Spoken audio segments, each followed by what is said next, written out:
Greetings, Fred in Alaska. Fred Roll, Korean Tribal Council member from Dillingham, Alaska.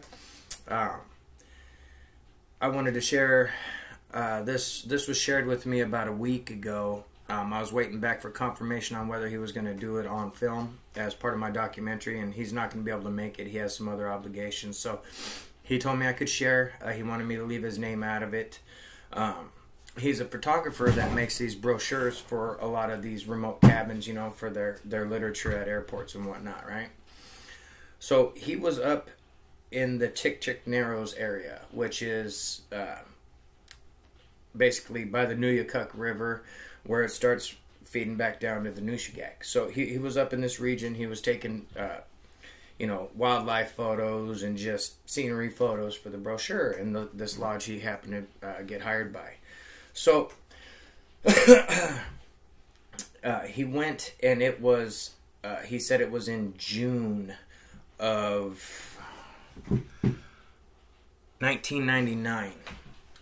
There was a lodge that was being built at the time somewhere in Tik Lake, and they wanted pictures of the Tik Narrows and a couple of other surrounding lakes and whatnot.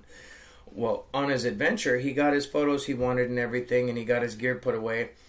But the guy that was ripping him around said, "Hey, there's excellent trout fishing by the Nuyakuk Falls." The guy's like, "Hey, I'm game. I got my fly rod. Let's go. I want to catch some of those big rainbows." Well, they go, and the guy, the way the falls are, it's basically a bunch of big rocks. It's not like a actual waterfall, but there's a bunch of big rocks in it, you know. Anyway, it's not what you would consider a traditional waterfall. It's big rocks and white water. You can't boat through that shit. Anyway, so he gets over to a landing area that's to the north side of the mouth of the Nuyakuk where it goes in. And as you're going in there, there's this little bit of a bay where they got the new counting tower and all that stuff that's all automated. I forget the name of it offhand. But you kind of cut back, and once they cut back north to where it opens up into the Nuyakuk, and then the falls start just a little ways away, they banked the boat there and hiked around to get up by the rocks and fish the upper part, and then walk down a little trail to the lower part, because a lot of the big rainbows will be down at the bottom of those falls, feeding on smolt and all that kind of stuff, you know, after the salmon run, and eggs and stuff, and they get big. Big rainbows, beautiful, unreal coloring in them, just gorgeous. So he's game. He didn't bring his photograph equipment. He left that in the boat. His job was done. He was going to go play. The guy that was fishing with him stayed up top, and he came down this trail, the old bear trail. He followed it on down. They had seen a couple bears in the area, so he was concerned, but he had some bear spray. So he has his bear spray on his hip, and he gets down there, and he did about 3 or 4 casts, and he noticed there was no sound. Everything was just very quiet, and he's right by the falls, so he's like really he's befuddled at how there's no sound. He's trying to put it together, right? And so he said he just continued fishing. He felt a little uneasy, but he figured the feeling of being watched was because of the guy up top there just looking in on him every once in a while, make sure he didn't fall in the water type thing. Well, it wasn't that guy. Where he had hip waders on, and he went onto this rock. It was a little bit offshore from the riverbank, and he was posted standing up on that, doing his little fly thing, because where he initially started, he was having a hard time getting the fly because of the alders and the scrub brush behind him. So he was getting tangled up a couple times. Figured get a little more wiggle room. So he's doing his fly fishing thing, and he can't get over how come it's so quiet. And it's like he was getting one bite after another, and then for whatever reason, they weren't biting on the bloodworm he was trying to feed him. So he was looking to pull his hat off, and he's looking for a different fly to swap out. And he hears this weird, he said it was like the drone of a plane. Now, I asked him to elaborate. What do you mean the drone of a plane? He said, kind of like that, you know, you hear a bush plane off in the distance, that kind of whining, wah. I said, okay, yeah, I understand that. And he goes, I couldn't place, he goes, I knew it had to be a plane coming into land somewhere, probably, you know, up top on Tik Lake. And so he thought nothing of it. He goes, oh, okay, is this plane coming in or whatever? Well, this droning, humming noise, weird noise kept continuing. Continued so much that he got concerned, was like, is there a plane stuck somewhere? So he stops what he's doing, gets back on shore, goes back up the trail to where the other guy is, and he goes, hey, do you hear that? And when he got up there next to the other guy fishing, he was like, hear what? I hear the falls, I hear the water. And he goes, no, the sound of the engine from that plane. He goes, there, look around, there's no planes, you know? And the guy's like, man, that's weird. And he goes, yeah, you know, if you don't like it here, there's another spot I know we can fly fish and, you know, check it out, you know, at this other spot. He goes, yeah, hold on, I'm gonna try a few more casts and get a big rainbow. So he goes back down, and he just thinks it's odd, no big deal. Goes back out on his rock, starts fishing again. No longer any humming going on when he got back. So he goes, man, that was really weird. You know, maybe there's, he just chalked it up. You know, no harm, no foul. It was weird, but whatever.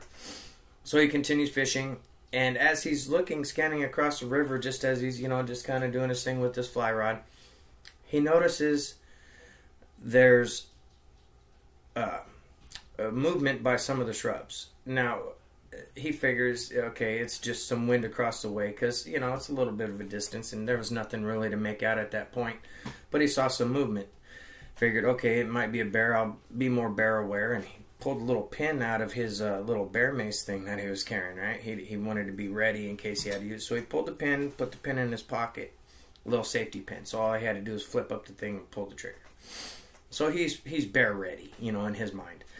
So as he's sitting there looking around, he sees a couple spots that he might want to photograph and get photos for it, just to have them on hand as some more examples for this brochure he was putting together. So he was thinking about work and fishing, and that, you know, the movement over there wasn't really a big deal. So he gets the idea that he's going to go back up, get his camera before they leave, run back down, get a couple pics. Well, as he's contemplating this and he's doing his fishing thing, he goes back on shore and was changing his fly again or something, or getting something out of a small little tackle box thing he brought. It's like a little Velcro kind of case where he had a bunch of different stuff. Well, when he got on shore to grab his little case where he had set it down by the little day pack, kind of like a fanny pack, he had next to it, they weren't there. And he was like, what the hell? And he notices wet footprints going by, and he couldn't make out what the wet footprints were. They were just big oblong footprints, and he was like, well, that's weird. He figured it was a bear double stepping, something like that. So a bear snatched his shit because it smelled like fish. That's what he's thinking. So he's on edge. He gets his bear mace out, and he's looking around. He doesn't hear anything, so he breaks down his fly rod, right? He takes the spool off of it. It was a sage rod. It was a 7-footer, and it was a 2-piece. Normally, he just uses a solid fly rod. He doesn't like the breakdown kind. Whatever. It was what he told me. So he goes, starts breaking it down because he knows he's got to go.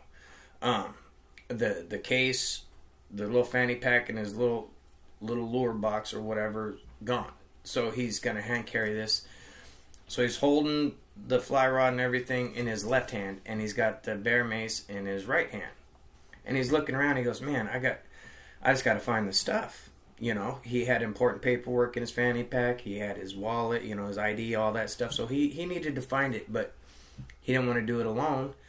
So he goes up, and when he goes up to find the other guy that he was with, the other guy had walked down the trail going away, and he could see him way down a ways to where it'd be hard for him to hear him if with the falls next to him if he screamed for him. So he said, screw it, I'll take a quick look myself. So he goes back down, and when he gets back down, he notices his case for his fly rod's there.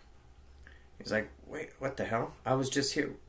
You know, so he goes over, he grabs it, he's inspecting it, and sees, you know, these partially wet footprints still, and he's looking, and as he's bending back up from grabbing his fly rod case, he was like, his body shook from a low bellowing kind of a growl, like a whoa, whoa, whoa, whoa, whoa.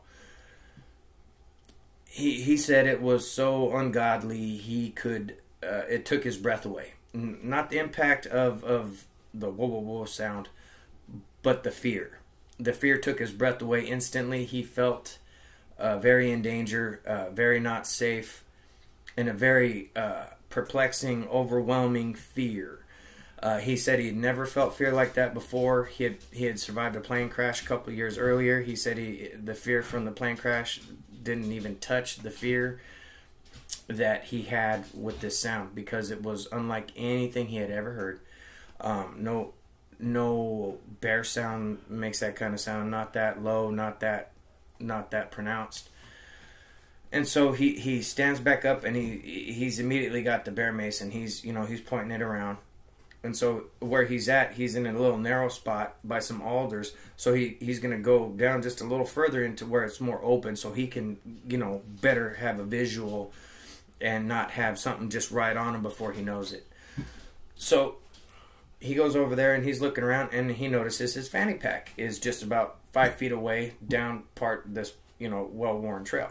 So he's looking around, he runs over, he grabs his fanny pack. He's like, cool. He clicks it on, picks up his bear spray again, goes back over, and nothing has happened from this sound, right? So he's like, okay, that was weird. I don't hear any movement. I don't smell anything weird. Let me get my gear together. I'm going to get back up on the skiff, and I'll wait out there, because I know the guide that he was with or whatever had a gun or a bear gun or something in the boat. So he was fearful because of that unknown thing, but he wasn't like in a panic mode. So he's loading up his fly rod into his case, and as he's zipping it up, he's kind of got it like this. And he said when he was pulling it toward the zipper towards him, out of the view of his eye, just caught a little bit of his visual. He saw something big and black move out onto the trail. He glances up, and he said it was on 2 feet. It wasn't a bear, and it was looking right at me, like through me. And he said it looked at him with such disdain and hatred that he said the fear and the hate and all that was just palpable in the air, and I've felt that feeling. It is not comfortable. Everything in you wants to run, all of that, right? He's like in shock. He's froze up. He's not even zipped up this case all the way, and this thing is looking at him, and he's in a half squatted position because he kind of knelt down to load things up. His bear mace is right next to him, ready to grab. He thought about grabbing it, but this thing was just kind of doing this kind of heaving thing. He said, ugh. I can imagine. I really can. So it's doing this heaving thing kind of, and then starts doing this swaying thing, which is very common. And it walks back off the direction it just came. But the direction it came was back the direction that trail cuts back. He was kind of in this little zigzag trail. So the direction it went, it was basically going to head him off on the trail if he didn't get moving. So he knew that. So he snatches the bear mace. He's got his stuff, and he turns around and start running. As he makes it around this little bit of a bend on the trail, it's standing there again. He puts up the bear mace and just fogs it, right? Just blows out the whole area, airs that bitch out.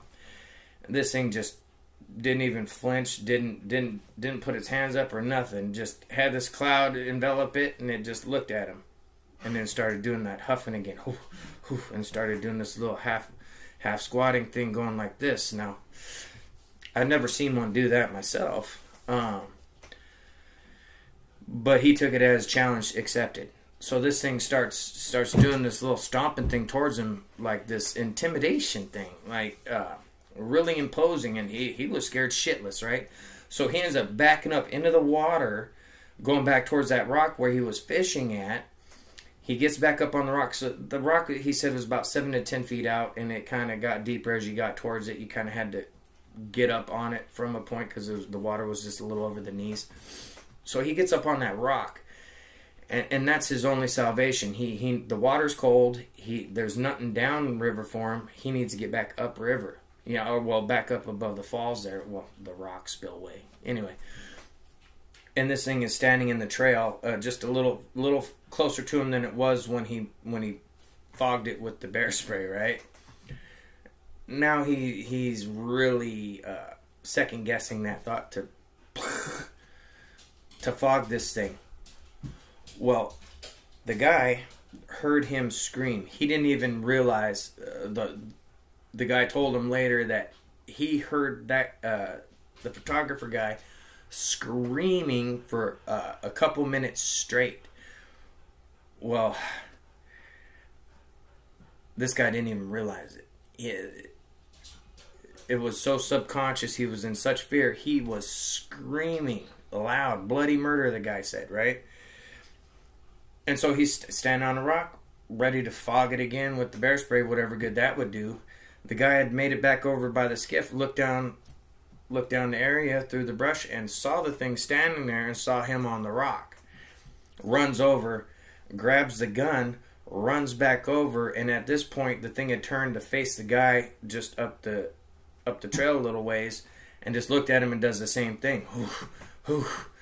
And so the guy tries to fog it again. He's too far away. It just fog and blew away in the wind, right? But he's panic stricken. And according to the guy, he was still screaming. So he's you know, I'm not trying to mock you, bud. I'm just trying to paint the picture for everyone to understand what was happening.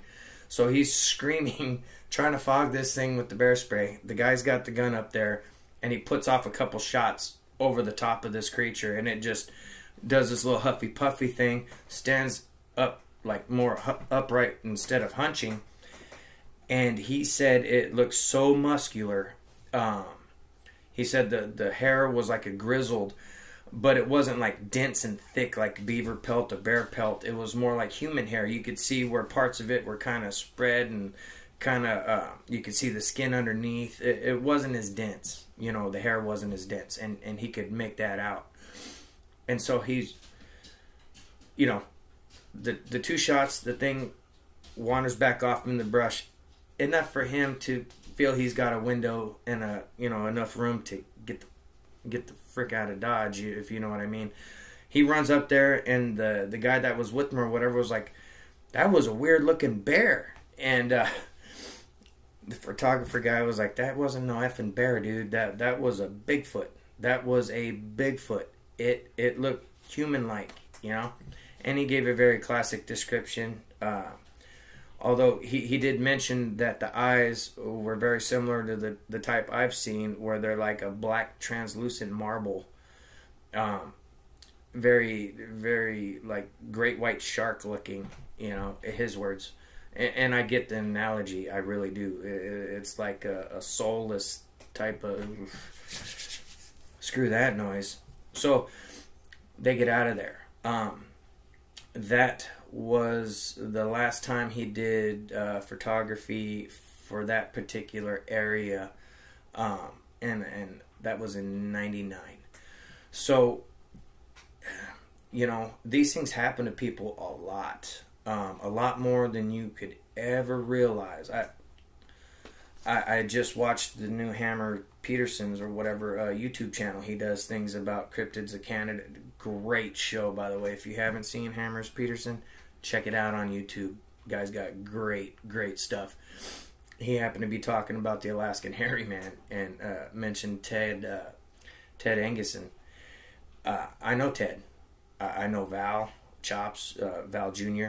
Val Jr. I went to school with. Very, very good buddy. And he was speaking to the hairy man he saw by Nuyakuk while he was on a plane ride. There are so many of these little bits and pieces of encounters that go on in the Bristol Bay area. You know, from Togiak on up to Iliamna. You know, he touched on a couple things in Iliamna.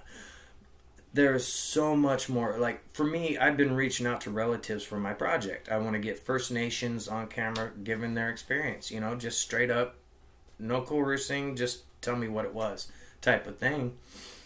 And I barely scratched the surface with just a handful of people I know. And as far as First Nations encounters, there must be 40 of them just with 5 people. 40 with 5 people. And it's basically the first time they're going to speak about it out in the open.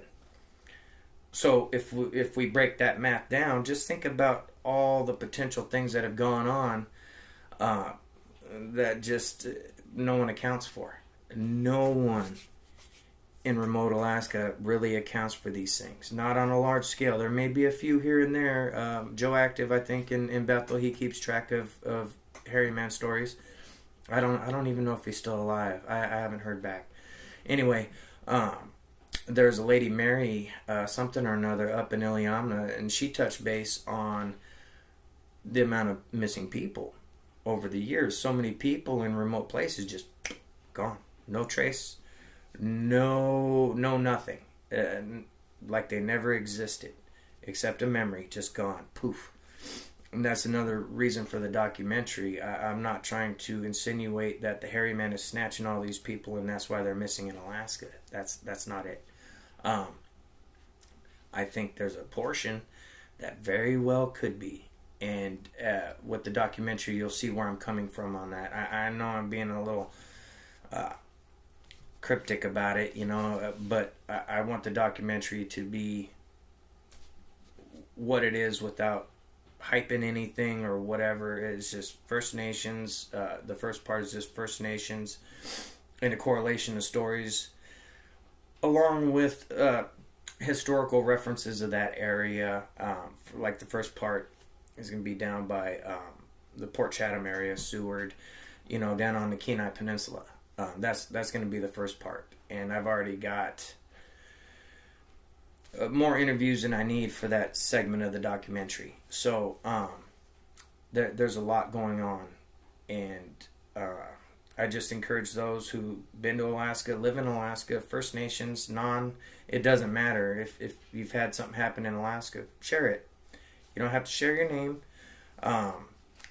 This would be the third or fourth person I've shared their experience that doesn't live in the state but had an experience, and it was so profound they don't come back. Like the guy at the fishing lodge, he don't come back. He was there for almost a decade. This crap goes down on him in one winter, last winter before, whatever it was. Done. All it takes is that one encounter. You see one of these things, you can't. Who do you tell? Who? Anyway, I digress. It's frustrating that people are treated that way, considering all the anecdotal evidence, historical references. First Nations people for thousands of years got these things on glyphs of some kind or another. But those in the college that have only been around for 150 years, 200 years,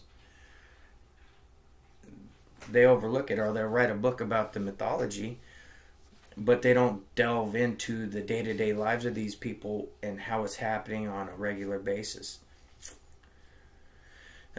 Anyway, just some thoughts that bother me about the whole thing, because there's so much more going on than I even realize, and I've dealt with a whole bunch of different shit.